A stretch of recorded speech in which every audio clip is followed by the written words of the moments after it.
Salut, salut! Si tu as des cerisiers ou un cerisier, tu as dû certainement avoir le problème des pucerons. Alors, je voudrais faire ici partager mon expérience.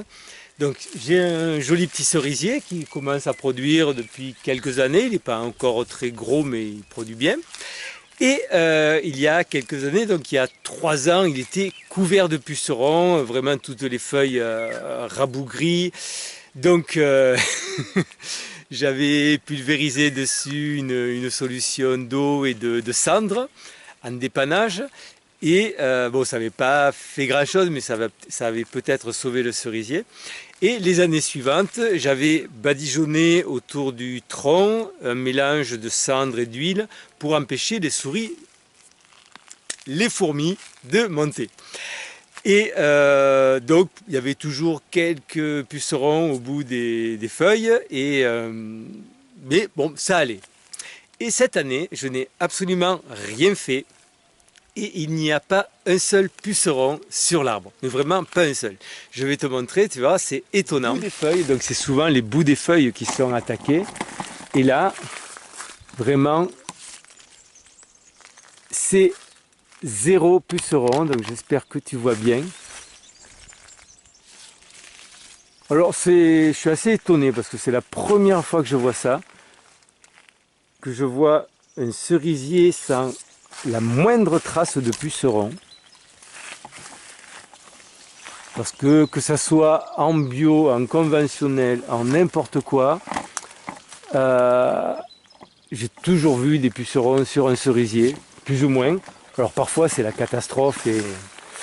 Donc là c'est une jolie variété de cerises, genre Napoléon, des cerises qui restent blanches, enfin claires à maturité.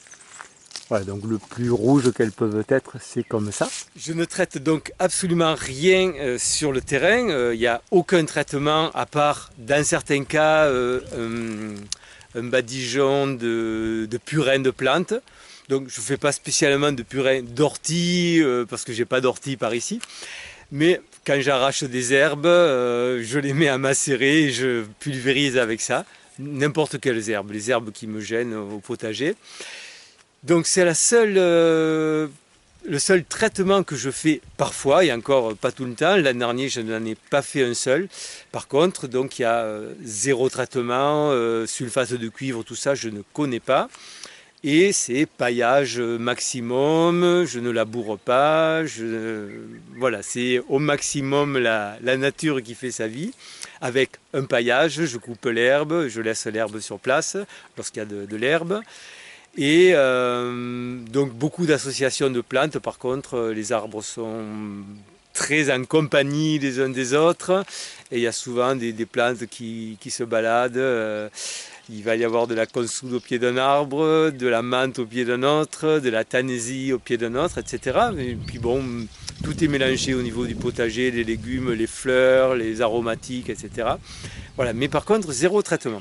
Donc je me dis que les arbres, c'est un peu comme nous. On peut avoir des maladies, on peut avoir des crises de détoxination. Et si on laisse vraiment le processus faire, l'arbre va trouver son immunité, va s'adapter, va adapter ses gènes. Peut-être, hein, c'est une théorie. Et puis aussi tout le milieu ambiant le fait qu'il n'y ait pas de pesticides, même de bouillie bordelaise, donc de sulfate de cuivre, qui est autorisé en bio et qui pour moi est un véritable poison, parce qu'en fait c'est un bactéricide, c'est un fongicide. Donc ça tue des choses. Alors si ça tue quelque chose, ça détruit quelque chose en nous. Un petit mot sur le sulfate de cuivre.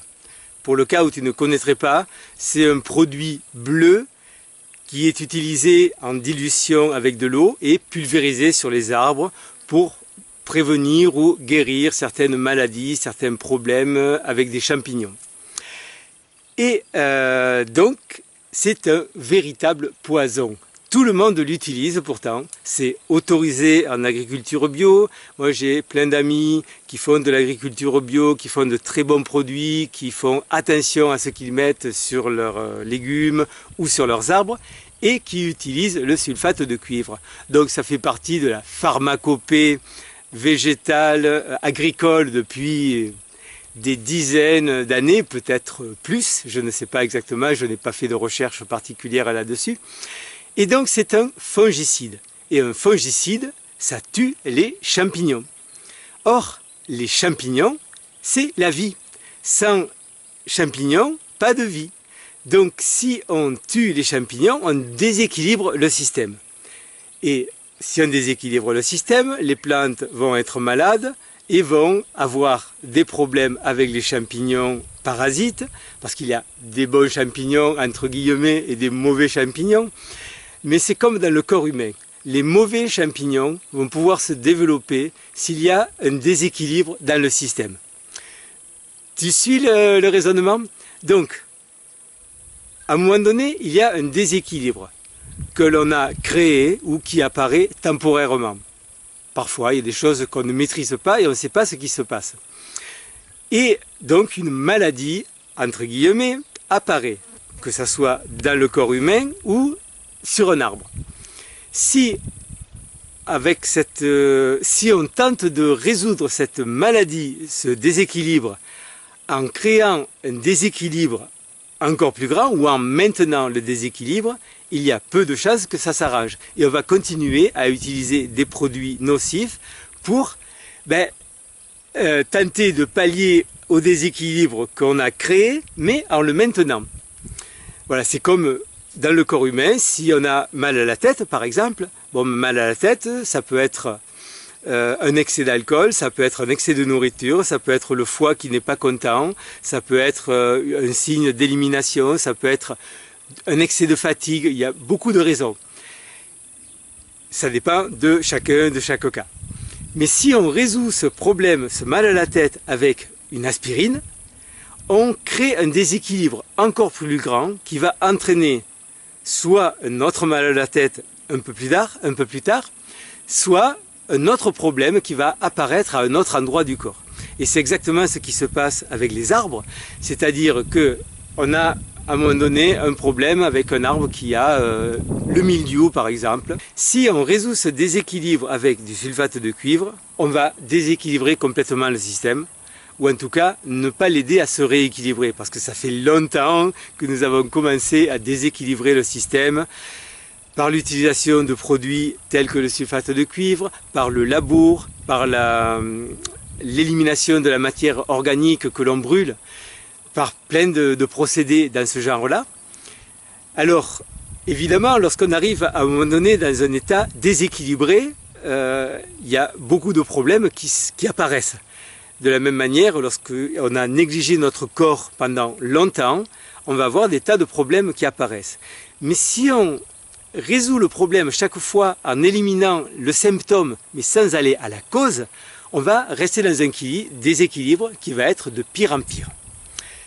Donc, au niveau agricole, le truc, ça va être de permettre à la nature de retrouver son équilibre. Alors, ça ne se fait pas en 5 minutes, ça va demander des tâtonnements parce que nous sommes allés tellement loin que tout est déséquilibré, il va falloir remettre plein de choses en place, mais ça passe par arrêter de labourer, donc laisser le sol se recréer, la couche d'humus se recréer, planter des arbres, laisser les animaux, les insectes se reproduire et recoloniser l'environnement. Alors parfois évidemment, comme nous sommes dans un système déséquilibré, mais essentiellement par notre faute, il va y avoir des problèmes qui apparaissent. Parfois il va y avoir un animal ou un parasite, un insecte qui va se développer exagérément et qui va poser des problèmes. Donc le truc, c'est d'arriver à gérer la chose sans créer un déséquilibre encore plus grand. Et en fait, ça va se rééquilibrer petit à petit. Ça prend du temps, ça prend des années. Mais je vois ici à Flores de Vida, donc j'ai voulu faire cette vidéo sur ce cerisier parce que c'est juste magique. Et de plus en plus, je vois des choses qui se mettent en place, qui se résolvent toutes seules. Enfin, toute seule entre guillemets, hein. Ça, il y a quand même à faire, hein. Apporter de la matière organique.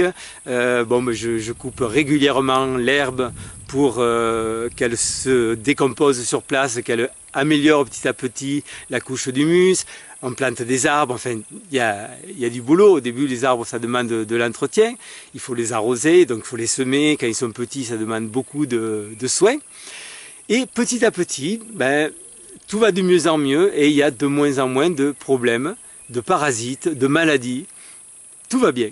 Donc le sulfate de cuivre c'est vraiment quelque chose que je déconseille fortement, non seulement pour l'environnement, parce que sur les arbres donc ça va détruire les champignons, mais ensuite, donc parce que sur une feuille il y a plein de vie aussi, hein. C'est comme sur notre peau, il y a plein de vie, c'est pas juste un truc inerte, donc ça va détruire la vie sur l'arbre. Ensuite, avec la pluie, il va aller dans le sol, il va détruire et perturber, enfin, peut-être pas, il ne va pas tout détruire d'un coup, mais il va perturber la vie dans le sous-sol, il va gêner le fonctionnement de toutes les petites bêtes qui travaillent dans le sol. Et ensuite, on va en retrouver aussi dans les fruits, dans les légumes. Et ça, on le consomme. On va détruire les champignons à l'intérieur de nous, on va acidifier notre organisme, parce que le sulfate de cuivre c'est un composé acide, et j'en parle dans d'autres vidéos, l'acidification du corps c'est un gros problème, c'est la cause fondamentale de toutes les maladies, on va dire. J'en parle plus précisément dans mon livre Le Triangle du bien-être qui va sortir incessamment sous peu. Je t'en reparle. Donc le sulfate de cuivre à éliminer, que ce soit bio, pas bio, et évidemment essayer de trouver des produits, des fruits, des légumes qui n'ont pas été cultivés avec du sulfate de cuivre, enfin qui n'ont pas reçu de sulfate de cuivre pendant la culture. Mais ça, c'est pas facile, à moins de le cultiver toi-même. Donc, solution, créer ton potager si ce n'est pas encore fait, créer un verger. Moi je vois, pour moi, cela fait des années et des années que je ne prends absolument plus rien comme médicament. Mon seul médicament, lorsqu'il y a un truc qui ne va pas, c'est le repos et le jeûne. Et j'ai de moins en moins de problèmes, ça va de mieux en mieux. Voilà, la vie est juste de plus en plus belle. Et peut-être pour les arbres et la nature, c'est pareil. On est dans un système qui est déséquilibré depuis pas mal de temps et de plus en plus. Mais si on le laisse se rééquilibrer, ça va prendre un temps et petit à petit, les oiseaux, les vers de terre et puis les petites bêtes qu'on ne connaît pas, qu'on ne voit pas, qui font leur boulot, vont peut-être permettre que tout ça se rééquilibre.